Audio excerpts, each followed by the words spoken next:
आप सभी दर्शकों का इस विशेष पेशकश में आप सभी का स्वागत है।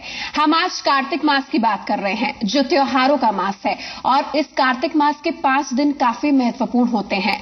धनतेरस, छोटी दिवाली, नरक चौदस, रूप चौदस, उसके बाद बड़ी दिवाली, फिर गोवर्धन पूजा, भैया दूज और उसके बाद आती है देव उठनी एकादशी। त्योहारों की लाइन सी लगी आती है और हर भक्त सुख, समृद्धि, आरोग्य की कामना करता है और इसके साथ साथ मन, मस्तिष्क और शारीरिक रूप से पवित्र होने का ये पर्व है। आज धनतेरस है। धनतेरस पर हम अपने दर्शकों को विशेष पूजन विधि बताने जा रहे हैं। कुछ सरल पूजन विधि शुभ मुहूर्त में कैसे आप कर सकते हैं, कैसे यंत्र की स्थापना आप करें और धन धान्य का लाभ पाए। सात्विकता और इसके साथ साथ पूरी प्रतिबद्धता के साथ इस विशेष पूजन में शामिल आप होइए और सीखिए इस पूजन की एक एक विशेष बातें, ताकि आप आज घर पर ये विशेष पूजन करके धन लाभ अर्जित कर सके और कहते हैं ना, सही में धनवान हो जाए। पूजा विधि सरल क्या होनी चाहिए, तमाम सवालों का जवाब और विधि मुझे बताने के लिए मेरे साथ स्टूडियो में मौजूद हैं जाने माने ज्योतिषाचार्य और धन के जानकार शैलेंद्र पांडे जी। बहुत बहुत स्वागत है शैलेंद्र जी आपका। नमस्कार। तो शैलेंद्र जी, सबसे पहले हम धनतेरस की आपसे बात कर रहे हैं। धनतेरस पर शुभ मुहूर्त सबसे पहले हम जानना चाहेंगे और आज के दिन की पूजा में यंत्र स्थापना महत्वपूर्ण है। व्यापारी वर्ग से लेकर आम आदमी, दुकान से लेकर घर तक आज यंत्र स्थापना होती है। तो लक्ष्मी यंत्र स्थापना किस समय की जाए और आज के दिन की यंत्र स्थापना का सबसे पहले महत्व हमें बताइए। बिल्कुल, देखिए धनतेरस की जो पूजा होती है, जिसको हम धन त्रयोदशी भी कहते हैं, धन त्रयोदशी एक बहुत बड़ा पर्व माना जाता है। ऐसा मानते हैं कि आज के दिन धनवंतरी अमृत का कलश लेकर प्रकट हुए थे समुद्र मंथन के बाद। दूसरी बात, जैसा निहारिका जी ने बताया कि जो 5 दिन का पारंपरिक पर्व चल रहा है, त्योहारों का मौसम चल रहा है, इसका सीधा संबंध हमारे सुख, समृद्धि और संपन्नता से है। हालांकि धन के लिए सबसे ज्यादा बड़ी पूजाएं होती हैं दीपावली के दिन, लेकिन धनतेरस के दिन यंत्र की स्थापना विशेष मानी जाती है। बहुत सारे यंत्र होते हैं, श्री यंत्र है, कुबेर यंत्र है, लक्ष्मी यंत्र है, लेकिन हम आपको बताने की कोशिश करेंगे कि महालक्ष्मी यंत्र की स्थापना कैसे की जाए आज के दिन। और अगर आप महालक्ष्मी यंत्र की पूजा स्थापना करते हैं तो निश्चित रूप से आपको लाभ होगा। मुहूर्त की अगर बात करें तो धन त्रयोदशी का मुहूर्त इस बार शाम को तकरीबन 6 बजे से लेकर 8:30 बजे तक का है। स्थिर लग्न है। इस समय में पूजा करने से आपको लाभ ज्यादा होगा। घड़े की बात की गई थी, अगर पौराणिक कथाओं की बात करें, स्वास्थ्य की बात करें, कौन सा हम बर्तन लें और यंत्र की पहचान हमारे दर्शकों को बता दीजिए। देखिए, शुक्रवार के दिन धन त्रयोदशी पड़ रही है, वैसे भी संपन्नता का दिन है शुक्रवार, और शुक्रवार के दिन आप बर्तन खरीद सकते हैं। सिर्फ इस बात का ध्यान रखिए कि एक पानी का बर्तन जरूर खरीदिए, क्योंकि धनवंतरी अमृत का कलश लेकर प्रकट हुए थे। तो जिसमें भी पानी होल्ड कर सकते हो, ग्लास हो, कटोरी हो, लोटा हो, एक पानी का बर्तन जरूर खरीदना चाहिए, पहली बात। दूसरी बात याद रखिए कि धनतेरस के दिन लोहा खरीदने से बचना चाहिए, जब तक कि बहुत जरूरी ना हो लोहा नहीं खरीदना चाहिए। चांदी के बर्तन, स्टील के बर्तन खरीदना आपके लिए शुभ होगा। और जैसा मैंने पहले भी कहा कि अगर पानी के बर्तन खरीदेंगे तो आपको लाभ ज्यादा होगा। यंत्र की पहचान 2 है। पहली पहचान तो ये है कि वो ठीक से बना होना चाहिए। जैसे हमारे पूजा के कार्यक्रम में शामिल होने के लिए हमने एक यंत्र रखा हुआ है, इस पर जो त्रिभुज बने हैं, जो संख्याएं लिखी हैं, जो आकृतियां बनी हैं, वो ठीक होनी चाहिए। तो थोड़ा समय लगेगा आपको जरूर, लेकिन उस पर मंत्र पूरी तरह से ठीक तरह से लिखा होना चाहिए, जैसा कि इस यंत्र पर लिखा हुआ है। जो त्रिभुज बने हुए हैं, बिंदु बने हैं और अक्षर लिखे हुए हैं, वो बिल्कुल साफ होने चाहिए। फेंग शुई में एनर्जाइज की परंपरा है और हम अगर सनातन परंपरा की बात करें तो यंत्र तो सभी के घर में है, लेकिन उसका शुभ लाभ कैसे हमें मिले, उसका लाभ किस तरीके से अर्जित करें, मंत्रों के माध्यम से हम अपने दर्शकों को पूजन विधि बताने की कोशिश करें। शैलेंद्र जी, हर पूजा की, हर शुभ काम की शुरुआत गणेश पूजन के साथ होती है, क्या इसमें भी ऐसा ही है? बिल्कुल। सबसे पहले गौरी गणेश का पूजन करेंगे, उसके बाद नवग्रह का पूजन करेंगे और तब जाकर इस यंत्र को रिचार्ज करेंगे या इस यंत्र को प्रतिष्ठित करेंगे। शुरुआत करते हैं पूजन की। सबसे पहले किसी भी पूजा की शुरुआत में हम आचमन लेते हैं। थोड़ा सा आप जल लेंगी और अपने हाथ को 3 बार धोकर किनारे गिरा दीजिए पानी। उसके बाद जल लेकर हाथ में अपने चारों तरफ पानी छिड़कते हैं, जिसको कहते हैं पवित्रीकरण करना। इस समय कोई मंत्र भी होता है? ओम अपवित्रः अपवित्रो वा सर्वावस्थां गतोपि वा यह स्मरेत पुंडरीकाक्षः सह वायाभ्यंतरम शुचि। यानी जो भगवान विष्णु को याद करता है वो अंदर और बाहर दोनों तरफ से पवित्र हो जाता है। तो ये हो गया। अब आप दीपक प्रज्वलित करिए, क्योंकि दीपक के बिना हम ये मानते हैं भारतीय परंपरा में, हिंदू सनातन परंपरा में, कि हमारे देवी देवता इस प्रकाश में विद्यमान होते हैं, दीपक में विद्यमान होते हैं। तो सबसे पहले हम ज्योति प्रज्वलित करेंगे। शुभम करोति कल्याणम आरोग्यम धन संपदा शत्रु बुद्धि विनाशाय दीपम ज्योति नमोस्तुते। तो दीप प्रज्वलन करने के साथ हमारी पूजा शुरू होती है। सबसे पहले हम भगवान गणेश की पूजा करेंगे और हाथ में फूल लेकर भगवान गणेश का ध्यान करेंगे। भगवान गणेश का ध्यान करेंगे। वक्रतुंड महाकाय कोटि सूर्य समप्रभ निर्विघ्नम कुरु मे देव सर्व कार्येषु सर्वदा।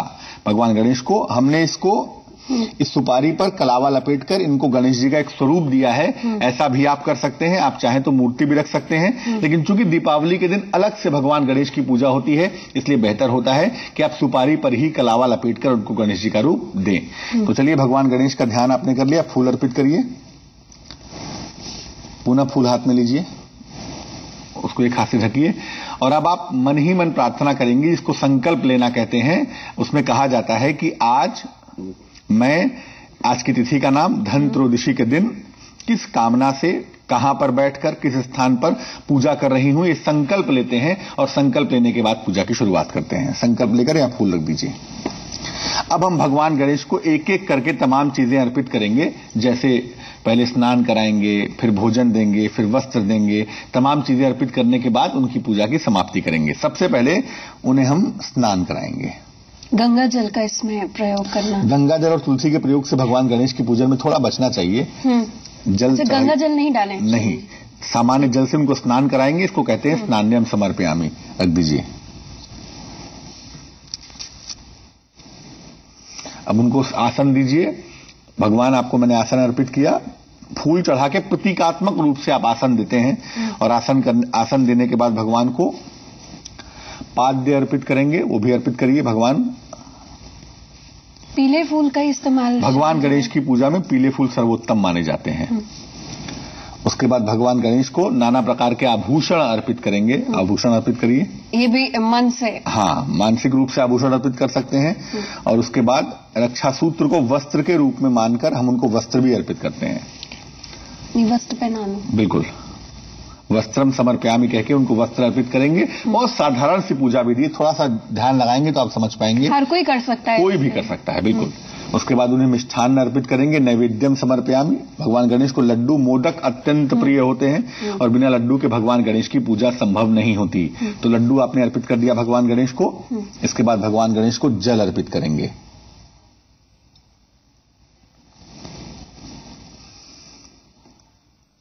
पुष्प रख दीजिए। पान का पत्ता इसके बाद अर्पित करेंगे। मिठाई अर्पित करने के बाद तांबूलम समर्पयामि। तांबूल अर्पित करेंगे भगवान गणेश को।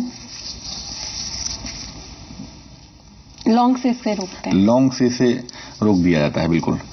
तांबूल अर्पित करेंगे भगवान गणेश को। तांबूल अर्पित करने के बाद हाथ में पुष्प लेकर प्रार्थना करेंगे कि हे प्रभु, हे भगवान गणेश, हमारे द्वार पर उपस्थित होइए, हमारी पूजा को निर्विघ्न संपन्न कराइए। जो भी कोई हमारी तरफ से त्रुटि हुई है उसे क्षमा करें और हमारी पूजा को मंगलकारी बनाएं। फूल अर्पित कर दीजिए। तो ये सामान्य पूजा विधि हमने आपको भगवान गणेश की बताई। अत्यंत सरल, तमाम तरह की चीजें हमने प्रतीकात्मक रूप से अर्पित की। मिठाई अर्पित की। आप चाहें तो इसमें घर की पूजा में तो हालांकि दक्षिणा की आवश्यकता नहीं होती, लेकिन अगर किसी पुरोहित से करा रहे हैं तो इस नैवेद्य के बाद भगवान गणेश को दक्षिणा भी चढ़ाते हैं और वो दक्षिणा बाद में पुरोहित को दे दी जाती है। घर में आप चाहें दक्षिणा रख सकते हैं, न चाहें कोई बात नहीं। तो अब भगवान गणेश की पूजा के बाद दुनिया में सबसे अधिक उपद्रव मचाते हैं नवग्रह, जो अगर न चाहें तो आपकी पूजा नहीं हो सकती। इसलिए हम राहु शनि से बहुत डर लगता है। राहु शनि मंगल कभी भी कोई भी उपद्रव कर सकता है, सारी पूजा नष्ट हो सकती है।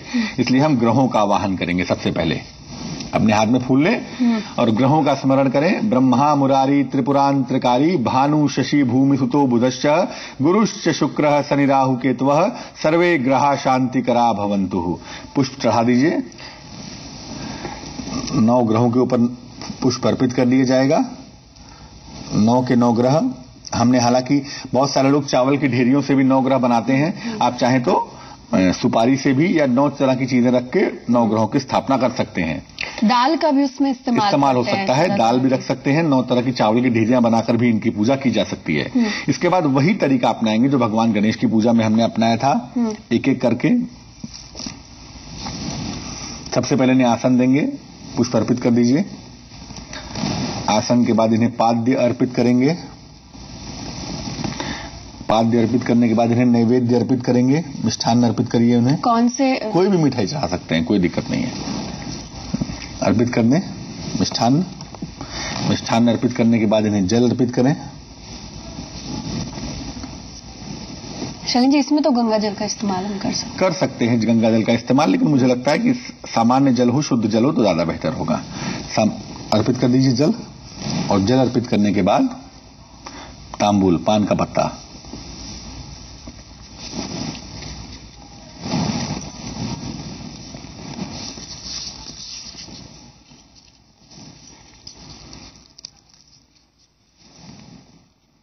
अर्पित कर दें। उसके बाद हाथ जोड़कर प्रार्थना करें।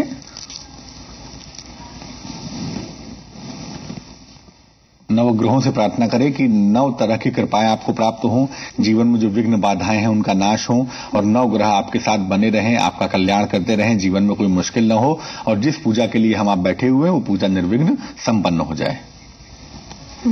अर्पित करें। तो हमने भगवान गणेश की और सामान्य रूप से 9 ग्रहों की पूजा कर ली। अब बारी आती है श्री महालक्ष्मी यंत्र की पूजा करने की। बिल्कुल, यंत्र पूजा हम सीखेंगे, जानेंगे इसके महत्व को। एक बहुत ही खूबसूरत अध्यात्म और एक स्पंदन, एक सकारात्मक ऊर्जा की अनुभूति आपको जरूर होगी।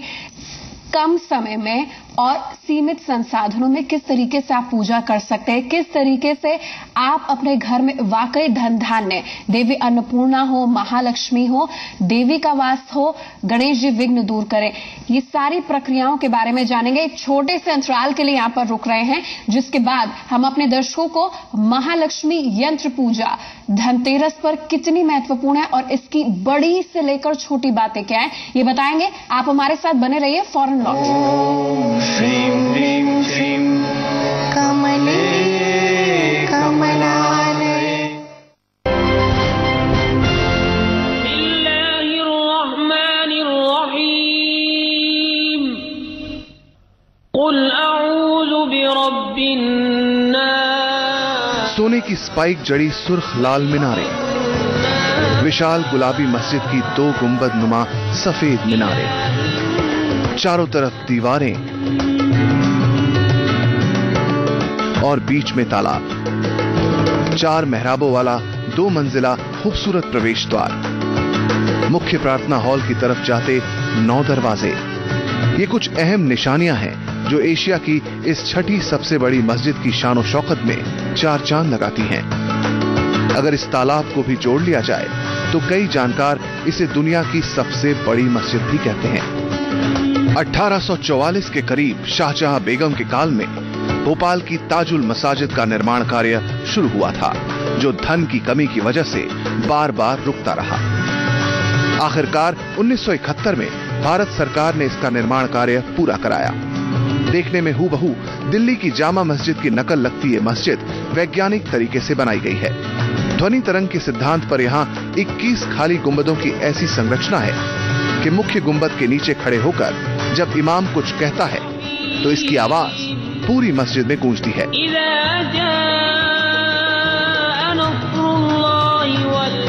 एशिया की सबसे बड़ी मस्जिदों में एक ताजुल मसाजिद के ठीक सामने मौजूद गांधी मेडिकल कॉलेज के अहाते में ही है एशिया की सबसे छोटी और भोपाल की सबसे पुरानी मस्जिद, जिसे 2.5 सीढ़ी की मस्जिद के नाम से जाना जाता है। अल्लाहु अकबर,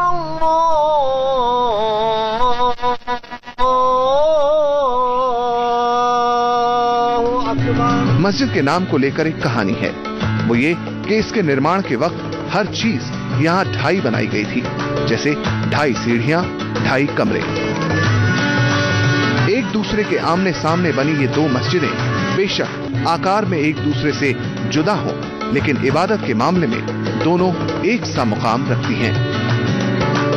ओम श्रीं ह्रीं श्रीं महालक्ष्मी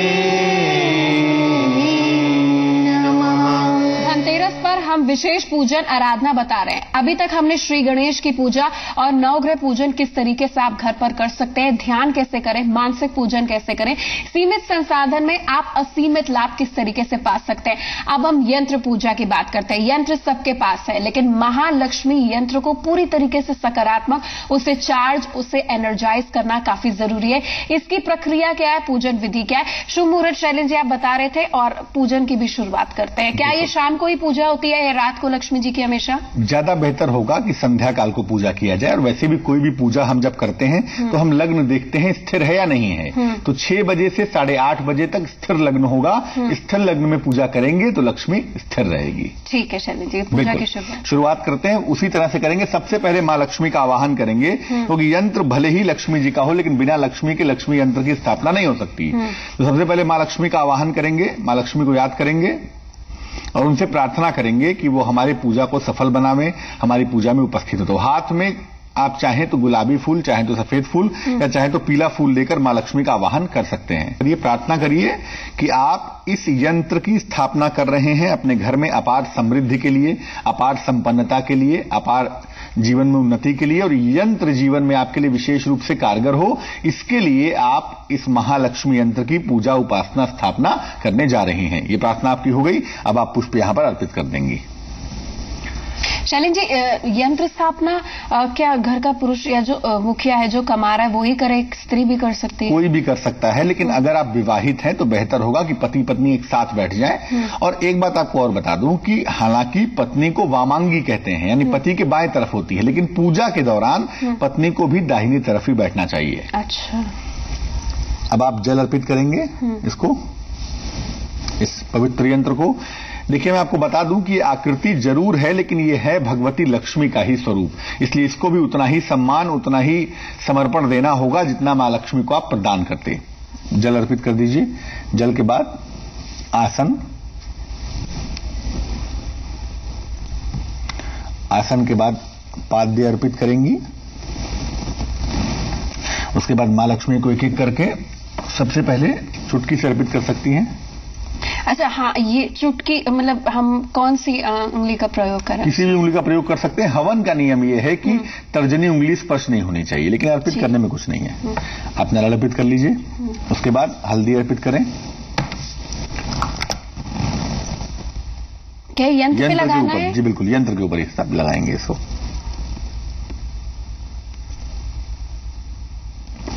कुमकुम, अगर पुरुष ये पूजन कर रहे हैं मां लक्ष्मी का, तो वो हल्दी और कुमकुम यंत्र के निचले हिस्से में लगाएं तो ज्यादा बेहतर होगा, या चरणों में लगाएं। आप ऊपर लगा सकते हैं। मैंने ठीक लगाया। हाँ बिल्कुल, आप कुमकुम कहाँ पे ऊपर लगा दीजिए, इसी हल्दी के ऊपर।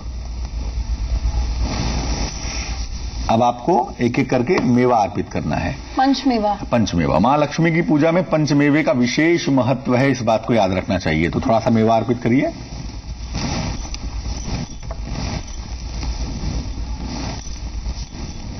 मेवा अर्पित कर दिया। बिल्कुल। अब आपको मां लक्ष्मी को प्रसाद अर्पित करना है। इत्र भी अर्पित कर सकते हैं, बिल्कुल। आप इत्र अर्पित करिए। चलिए, इत्र सुगंध कौन सी? सुगंध सबसे बढ़िया गुलाब की होती है। पुष्प में लगाकर या रुई में लगाकर अर्पित करते हैं। और आपको बता दूं कि इत्र अर्पित करने का जो मंत्र है ना, उसको कहते हैं महामृत्युंजय मंत्र।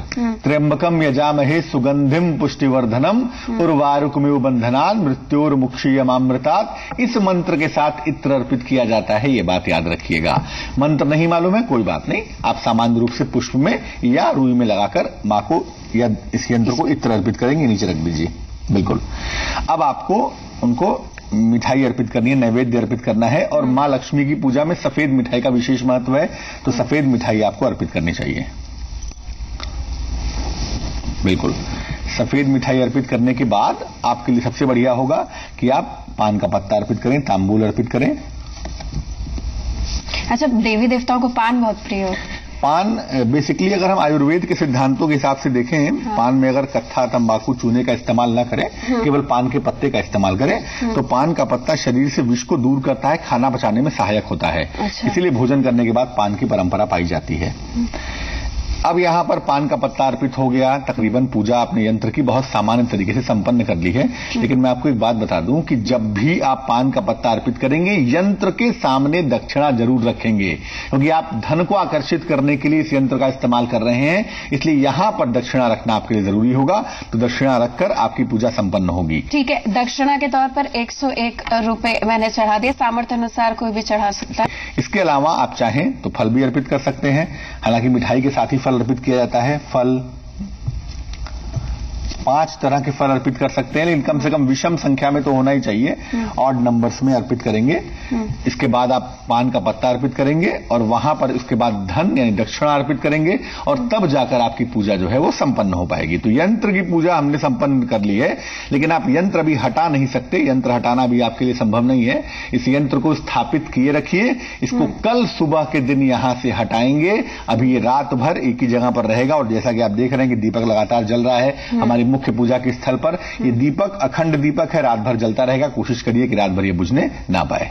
दैनिक पूजा इसके बाद में कैसे हो? बिल्कुल, देखिए पहली बार बता दूं कि आप 2 तरह से इस यंत्र को इस्तेमाल कर सकते हैं या कर सकती हैं। पहला तो ये है कि इसको गुलाबी कपड़े में या लाल कपड़े में लपेटकर अपने धन के स्थान पर रख दीजिए। वहां पर आपको रोज पूजा करने की आवश्यकता नहीं है, लेकिन उस दशा में इसकी शक्ति कमजोर होती चली जाती है। जैसा कि निहारिका जी ने कहा कि बहुत जरूरी है कि इसको रोज हम चार्ज करें, रोज रिचार्ज करें। तरीका उसका यह है कि इसको गुलाबी कपड़े में या लाल कपड़े में लपेटकर पूजा के स्थान पर रख दें और नियमित रूप से इसके सामने दीपक जलाकर इसको फूल अर्पित करके इसके सामने मंत्र जपने चाहिए। इसका जो मुख्य मंत्र है वो है ओम ह्रीं श्रीं कमले कमलालये प्रसीद प्रसीद महालक्ष्मी नमः। बहुत बहुत धन्यवाद शैलेंद्र जी हमें इस विशेष पूजन के बारे में बताने के लिए। और धनतेरस के दिन यंत्र पूजा इस बार आपने हमें बताई, यंत्र को किस तरीके से चार्ज किया जाए, कैसे उसके बाद उसकी पूजा की जाए और वाकई धनवान मन से बना जाए। यंत्र की अगर मैं बात करूं, आपने पूजा विधि तो दैनिक बता दी, लेकिन इस यंत्र को असली मायने में कौन चार्ज कर सकता है, कौन इसकी पूजा कर सकता है? मैं सात्विकता की बात कर रही हूं और मन की निर्मलता की बात कर रही हूं। और अगर मन में किसी कारण निर्मलता नहीं है क्योंकि टेंशन का दौर है, तो क्या यंत्र की पूजा से अपने आप में एक अच्छी सकारात्मकता अपने आप आ जाती है? देखिए, यंत्र बहुत ताकतवर चीज होती है और यंत्र का मतलब होता है कि देवी देवता को हमने डायग्राम में बांध लिया है। जब आप देवी देवता को डायग्राम में बांधते हैं तो उसकी एक एक रेखाएं बहुत ताकतवर हो जाती हैं। ये तो बहुत सामान्य सा यंत्र है, महालक्ष्मी यंत्र की हमने उपासना की है। अगर शुद्ध रूप से श्री यंत्र बना हुआ हो और श्री यंत्र के सामने आप सुबह 5 मिनट बैठकर ध्यान करना सीख जाएं तो आपका मन भी निर्मल होगा और आपकी आदतें भी सुधर जाएंगी। जो कोई भी यंत्र की स्थापना करेगा, यंत्र का नियमित रूप से पूजन करेगा मंत्रों के साथ, उसका मन भी निर्मल होगा और उसकी चीजें भी बेहतर होंगी। धन्यवाद शैलेंद्र जी, ये पूरी प्रक्रिया और पूजा विधि हमें समझाने के लिए। नमस्कार। और इसी के साथ इस विशेष पेशकश में बस इतना ही। मुझे और मेरी टीम को दीजिए इजाजत। बहुत बहुत नमस्कार आप सभी का हमारे साथ शामिल होने के लिए इस पूजन विधि में। हम उम्मीद करते हैं कि आज का दिन धनतेरस आपके लिए खुशहाली सुख समृद्धि लेकर आए। नमस्कार।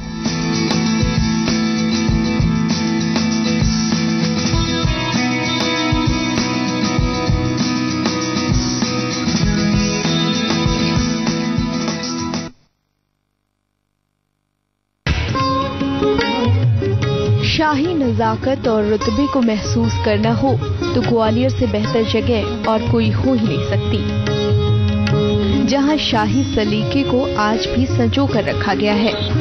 सिंधिया शासकों के शौक और उसको पूरा करने के लिए पानी की तरह बहाए गए पैसे से जो कुछ भी बनकर तैयार हुआ वो नायाब हो गया।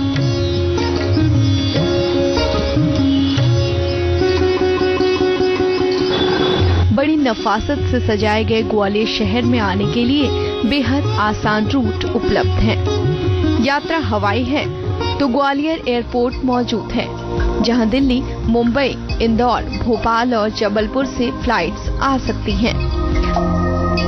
सफर ट्रेन का है तो ग्वालियर रेलवे स्टेशन आया जा सकता है, जो दिल्ली चेन्नई रूट पर पड़ता है। ये रेलवे रूट लगभग सभी बड़ी शहरों से जुड़ा हुआ है।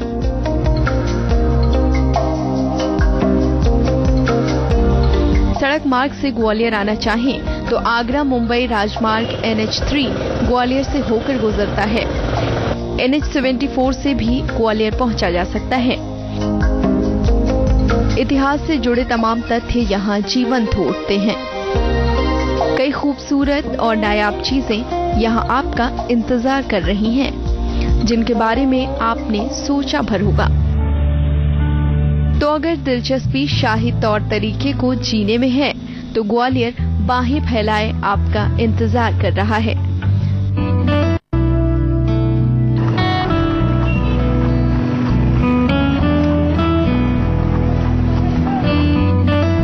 मध्य प्रदेश में ग्वालियर और शिवपुरी ऐसी जगहें हैं जहां सिंधिया शासकों की शान शौकत, वैभव और राजसी ठाट बाट को देखा जा सकता है।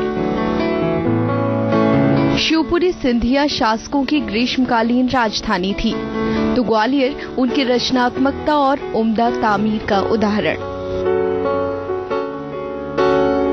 जयविलास पैलेस सिंधिया शासकों की शान बढ़ाती इमारतों में से एक है। अंग्रेजी हुकूमत के दौरान सिंधिया शासकों की रचनात्मकता और फली फूली। जयविलास पैलेस भी उस दौरान बनवाया गया था। सिंधिया राजवंश के इंजीनियर शासक माने जाने वाले जयाजीराव सिंधिया के शासनकाल के दौरान 1874 में ये महल बनवाया गया। उस वक्त में इस महल को बनाने का खर्च 1 करोड़ रुपए आया था।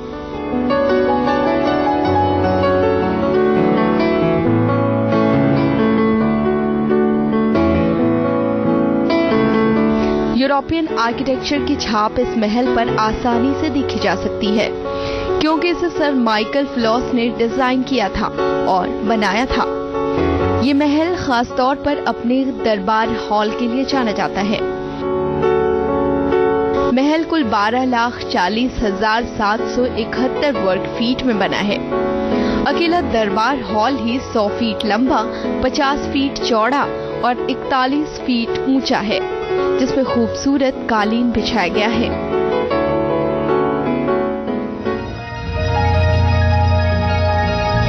राजसी शौक की कहानी कहते जयविलास पैलेस की छत सोने से जड़ी है और यहाँ खाना परोसने के लिए चांदी की ट्रेन का इस्तेमाल होता था।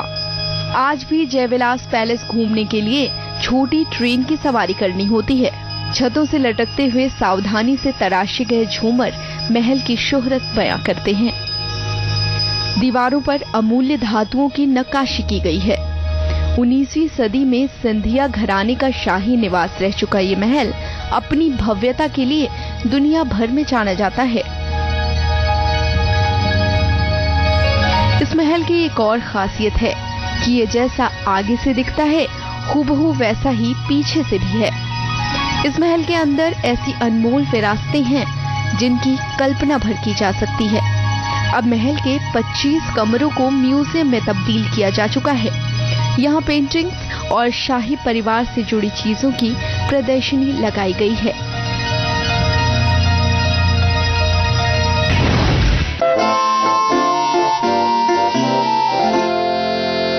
अगर 1% भी अपनी जनसंख्या के हिसाब से हम अपने डोनर्स रहेंगे तो almost each and every case can be treated.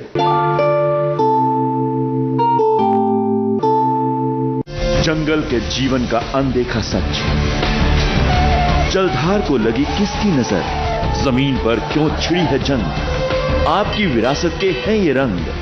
जल, जंगल, जमीन, शुक्रवार रात 9:30 बजे। प्रायोजक हैं विठोबा आयुर्वेदिक दंत मंजन, इसके गुण सब जानते हैं।